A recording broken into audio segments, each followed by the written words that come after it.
రే తమ్ముడు, తమ్ముడు గొప్ప అన్న గొప్ప? దాంట్లో ఏం డౌట్, తమ్ముడే గొప్ప. ఎట్టా?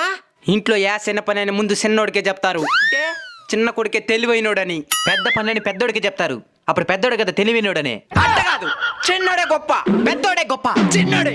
సరే, నీకు నాకెందుకు గొడవ? చిన్న పోటీ పెట్టుకుందాం. ఎవడు గెలిస్తే వాడే గొప్ప. ప్రైజ్ మనీ 100 రూపాయలు. సరే, ఏంది పోటీయో చెప్పు.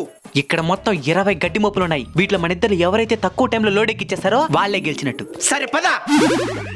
Ready, start.